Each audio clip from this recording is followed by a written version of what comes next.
Good morning, welcome back to my channel. My name is Allie. It is day 3 of the September series where I upload a video every single day. I was gonna work on a reset video, but I want to vlog and I want to read. So welcome to the first vlog of September. I actually have a really bad migraine right now, so I took like 7 Advil.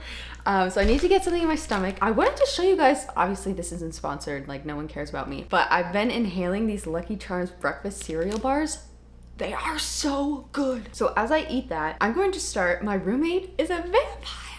I knew I wanted something light my first day vlogging, and I just love vampires, okay? And this cover is just so cute. Let's read the first sentence. Hello. I'm not gonna count that one. I seek a roommate with whom to share my apartment. Okay, boring.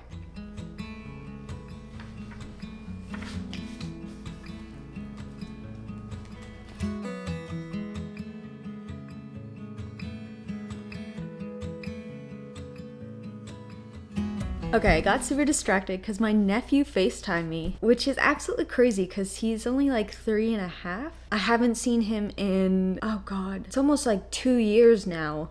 But he just talks about me all the time. Anyway, I'm about to cry. I read the first chapter of this. Let me tell you what's going on. So our main character is an artist and she lives in Chicago, but with her part-time jobs, she can't afford to live in an apartment because, hello, it's expensive out here. And she sees this ad for a $200 a month apartment to share with someone in a really, really nice neighborhood. So she is obviously suspicious, but she answers the ad and she's just about to meet who this is. We already know he's a vampire because of the flap of the book and hello, the cover. I don't know if I love this writing style yet, but I'm just having so much fun already. They've exchanged a couple emails and he sounds like an old man because of the way he's talking and because it sounds like he's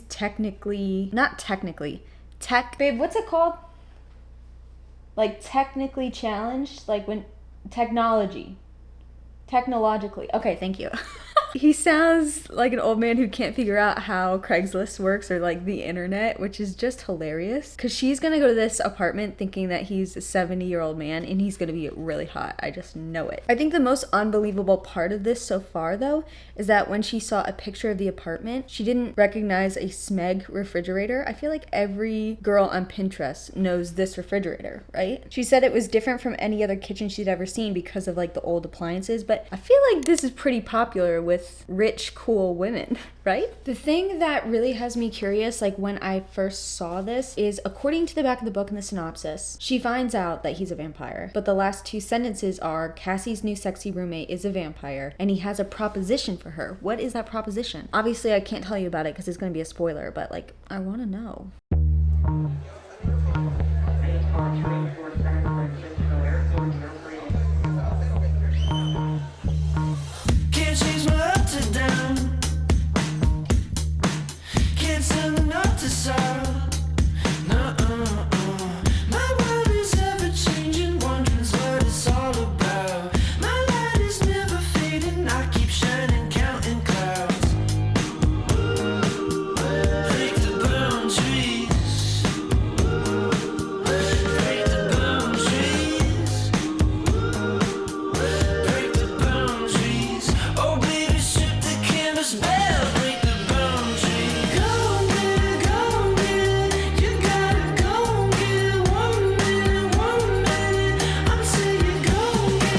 I'm struggling a little bit and I don't know if it's just like my mood or I don't know if I am vibing with the way this is written. Like I'm having a silly fun time and I really like the vampire dude. He's just so old, very old-timey. It's kind of what you would expect Edward Cullen to act like, but no. Edward acts like a regular 17-year-old 21st century man. This guy acts like he's never seen anything in modern times at all. And it's funny. There's also a couple of side characters. One of them I really don't know if I like. Our main character, Cassie, she has a best friend who I feel like he's gonna be the villain. He just seems very overprotective of her, and I would think that he was in love with her, except for he just got married. I mean, he could still be in love with her, but I don't know. He just seems kind of controlling, and I don't like that story where there's a controlling friend or parent. I want someone who's gonna take control of their life, especially if they're in their 30s. And then there's someone called Reginald, and I think it's the vampire's butler or whoever gets him his stuff. As for the writing, I'm having a hard time trying to convey what I'm talking about, but there's a lot of detail in here, and maybe it's, that sounds weird that there would be too much detail, because I don't think I've ever complained about that, but it feels a little, oh God. It feels a little boring, the writing itself. You bitch!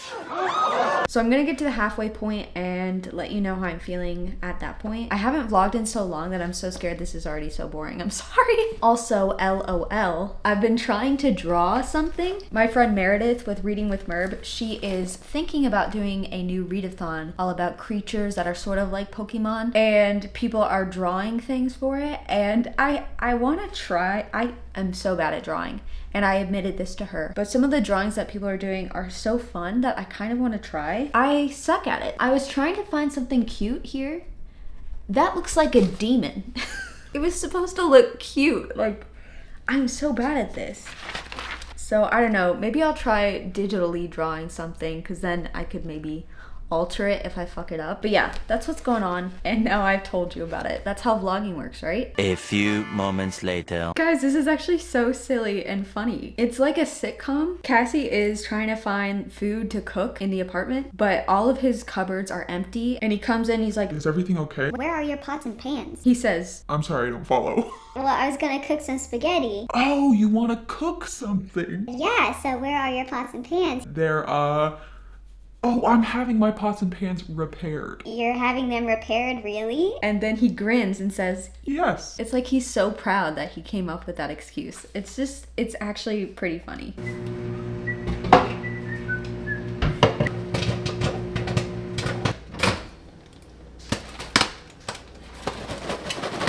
Guys, lately I've been, lately I've been putting more butter on my buttery ass popcorn, and it is amazing.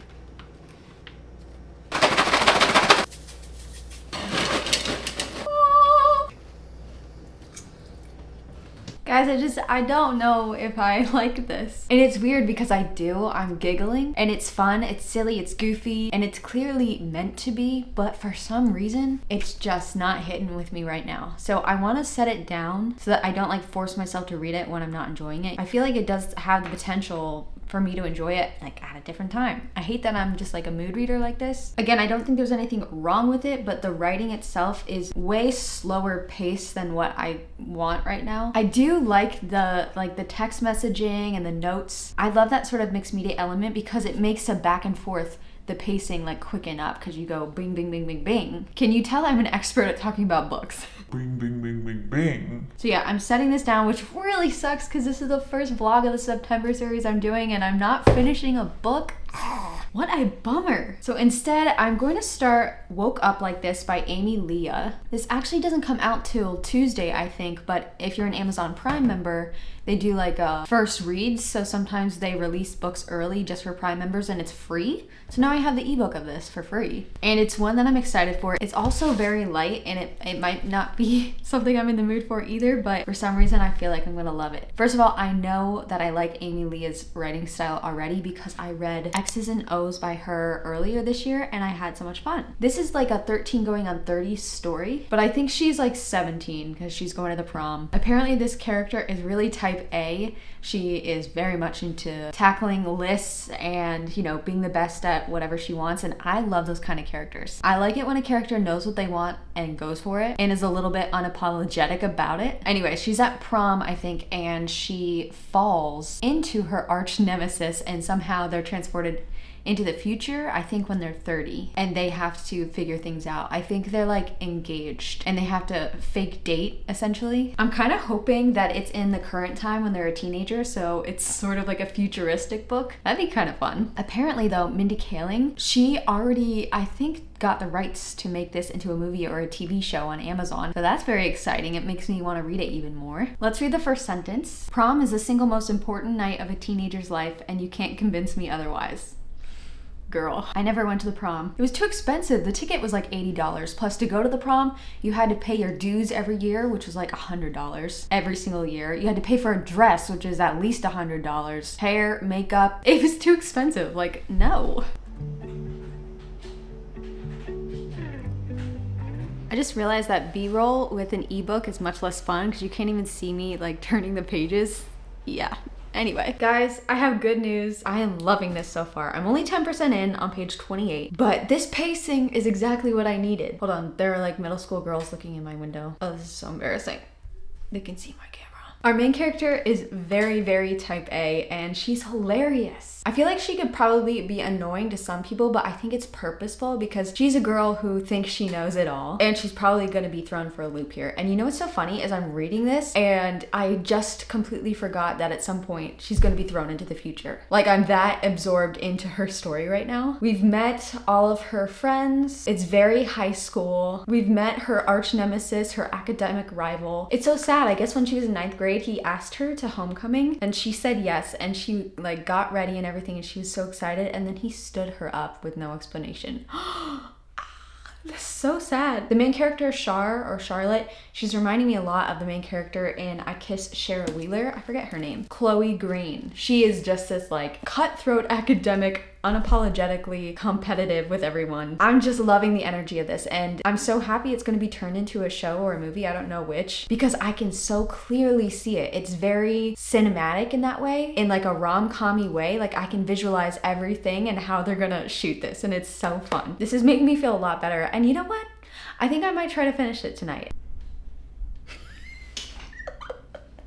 Guys, this book is so funny. Our main character, Char, likes this boy, and this embarrassing thing happens where her tampons go flying everywhere because, of course. She says, unlike the cute shy girl wave I'd imagined, I'm wielding 8 tampons between my fingers like Edward Scissorhands. I guess it's not that funny, but it was so funny. There's another one that I laughed at earlier where she sees her crush and she says she does a weirdly formal slow head bob, like he's British royalty. I think this book is just doing a good job of physical comedy, which is just kind of impressive. Also, why am I dressed like it's 25 degrees out? I live in Hawaii in the middle of summer. I look like I live in Antarctica. Honestly though, if a guy was disgusted at me for owning a tampon, I think that would be a sign that he's a little too immature for me. Just saying. Okay, there have been 2 instances where songs from like the early 2000s have come up, and I feel like maybe they're gonna be put into the past. That's kind of a theory I have. 12 seconds later. Okay, I lied. They're in the future. I just had to let you know. Also, I feel like this vlog is so boring, and I'm sorry. Clear nights when all the haze gets washed away. Okay, y'all, I got to the 50% mark, and it's so fun. I feel like our main character is so annoying in the best way. I sort of like it when characters are bitchy and they have to realize that, hey, they're capable of making mistakes. Maybe it's because I've read so many books where the main character is sort of a victim that it's sort of refreshing. But anyway, it's getting late and I still have like almost 3 hours of reading to finish it, and then I have to edit this video and upload it. So I might put a little bookmark in it, metaphorically speaking, obviously, and finish it tomorrow, which is kind of disappointing because I was really hoping I'd finish a whole book today. But I did get a little derailed with the vampire book. Really though, I'd rather read half a book I really liked than to finish a book I wasn't really liking that much. It's kind of funny because when I was reading My Roommate's a Vampire, I was thinking it was just my bad mood that was killing my vibe. Turns out it was just the book wasn't for me at the time, which makes me feel a little bit better. As for my stats today, I obviously haven't finished a book, okay, rub it in my face, but I did read 102 pages of My Roommate's a Vampire, and according to Kindle, 139 pages of I Woke Up Like This. So together I've read 241 pages today, which is pretty good. It has been a little weird vlogging today just because I haven't done it in a little bit, so it felt strange. So hopefully I get back into my groove and we have some more fun. But yeah, I'll see you tomorrow.